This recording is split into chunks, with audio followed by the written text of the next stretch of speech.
تو ان کو یہ حکومت بھی یہ اس طرف سے ایک امپریشن یہ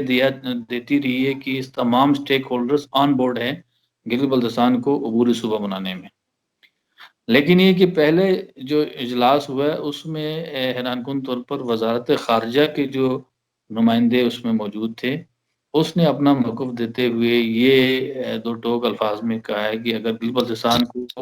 عبوری صوبہ بناتے ہیں، یعنی عبوری صوبہ بناتے ہیں اور ان کو نمائندگی دیتے ہیں نیشنل اسمبلی میں اور سینٹ میں باقی صوبوں کی طرح نمائندگی دیتے ہیں، یعنی الیکشن ہو کے مطلب الیکٹ ہو کے بندے وہاں پر جو ہے نا گلگت بلتستان کو ریپرزینٹ کرنے کے لیے ان اداروں میں ان جو پارلیمنٹ میں ہوں گے. تو اس حوالے سے انہوں نے اپنے خدشات کا اظہار کیا ہے کہ اگر اس طرح سے کوئی سیٹ اپ بنتا ہے اور تو گلگت بلتستان کے لوگ الیکشن لڑ کے نیشنل اسمبلی کا اور سینٹ کا نمائندہ بنتا ہے، یعنی ایک آبزرور کی طرح نہیں، فل فلیج ایک ممبر بن کے اس پارلیمنٹ کا حصہ بنتے ہیں، تو ہمیں جو ہے بین الاقوامی طور پر کشمیر کے ایشو کے حوالے سے ہمیں مشکلات کا سامنا ہوگا، لہٰذا ایسا نہ کریں. تو یہ اچھا وزارت خارجہ کے نمائندے کی طرف سے وہاں یہ تجویز آئیں ذرائع کے مطابق. اور اسی طریقے سے دوسری طرف حیران کن بات یہ بھی تھی کہ جو وزارت قانون کے جو نمائندے تھے، خود منسٹر جو ہے فروغ نسیم صاحب اس میں موجود تھے، انہوں نے بھی اسی قسم کے جو ہے وہ اپنی جو خیالات کا اظہار کیے ہیں. انہوں نے بھی یہی کہا ہے کہ اگر ہم گلگت بلتستان کو باقی صوبوں کی طرح مین اسٹریم میں لے آتے ہیں اور ان کو ان اداروں میں نیشنل اسمبلی میں اور سینٹ میں نمائندگی دیتے ہیں، وہاں الیکشن ہوتے ہیں، تو اس حوالے سے کئی قانونی پیچیدگیاں پیدا ہوں گی اور ہمیں جو ہے وہ مشکلات کا سامنا کرنا پڑے گا. اچھا، تو مطلب یہ جو وزارت اہم ترین میں آپ کی بات کاٹ رہا ہوں.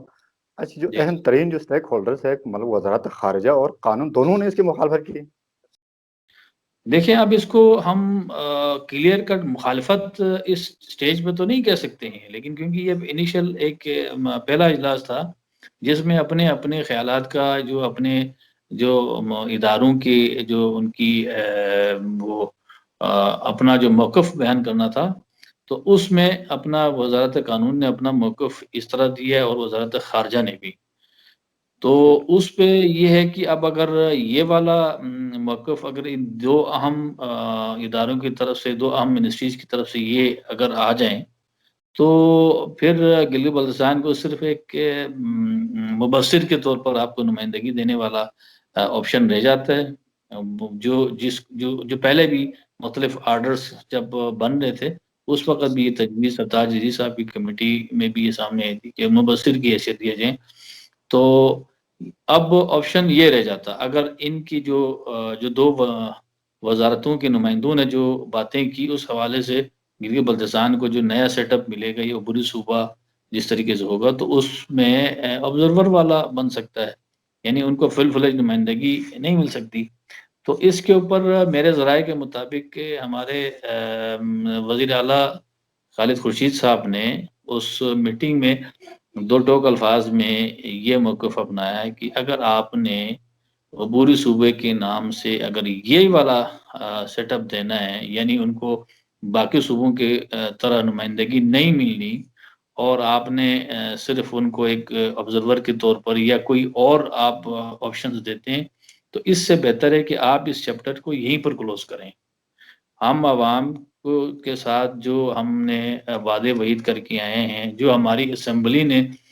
ریزولوشن پاس کی ہے جس عبوری صوبے کے حوالے سے، تو وہ تو کچھ اور ہے. یعنی ہمیں تو باقی صوبوں کی طرح الیکشن لڑ کے لوگ نمائندگی مطلب وہ نمائندے نیشنل اسمبلی میں اور سینٹ میں آئیں گے اور کتنی سیٹیں ملیں گی، خیر یہ تو باتیں، لیکن یہ کہ ہم اس طرح کے سیٹ اپ